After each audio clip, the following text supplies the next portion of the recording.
la science du saucisson. Vous ne savez peut-être pas, mais de très sérieuses études sont menées pour analyser, comprendre et reproduire les levures et autres moisissures qui recouvrent l'un de nos trésors nationaux. Ainsi, le laboratoire de l'École nationale des industries du lait et de la viande a mis au point une nouvelle solution d'affinage pour les saucissons en production artisanale et fermière. Et les résultats sont très satisfaisants. À Aurillac, le reportage de Claude Bernard et Lydie Rib.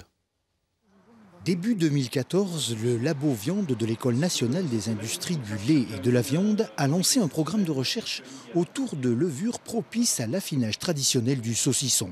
Et depuis plus d'1 an, Tradiflore y est testé avec succès. Là, ils sont bien, il n'y a pas de souci. La fleur est belle, parfait. Donc ça, c'est pareil, fabriqué cette semaine. C'est vrai qu'on pourrait se dire que c'est essentiellement l'aspect du saucisson. Alors, il y a ce volet-là, hein, on recherche un saucisson légèrement grisonnant et non pas un saucisson très très blanc comme on peut le voir sur des saucissons industriels. Mais cette levure a un rôle très important dans la maturation, dans l'affinage du saucisson. Donc les résultats, cela nous permet aussi d'homogénéiser les résultats sensoriels, quoi. Pour mener à bien son programme de recherche sur cette levure, Yves Arnaud et son équipe ont fait appel au laboratoire interprofessionnel de production. On est parti d'une saucisse sèche typique, c'est-à-dire qui avait un aspect qui était intéressant. Et donc à partir de là, on a isolé tous les micro-organismes présents donc à la surface de cette saucisse sèche. Donc il y avait à la fois des levures et des moisissures. Et il y avait particulièrement une levure qui était très fortement représentée, qui est aujourd'hui Tradiflore. Voisin de l'École nationale des industries du lait et de la viande, le laboratoire interprofessionnel de production œuvre avec succès depuis 1983 dans le domaine des micro-organismes. Autrement dit, la recherche et la conservation de levures et moisissures pour l'agroalimentaire.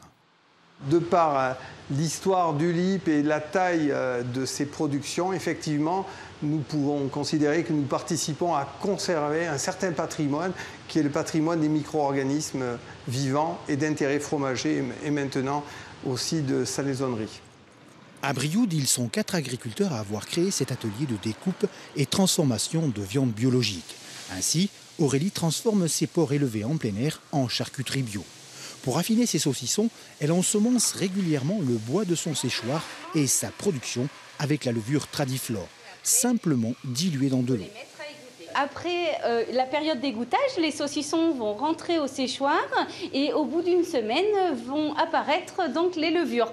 Donc ces levures qui vont permettre aux saucissons de sécher et vont se nourrir des sucres qui sont présents dans les saucissons.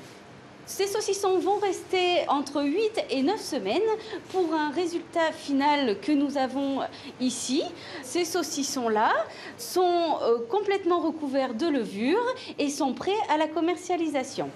Aurélie est convaincue d'avoir fait le bon choix. Affiné grâce à la levure isolée et commercialisée par les laboratoires aurillacois, son saucisson sec a remporté le premier prix fermier d'or au dernier sommet de l'élevage.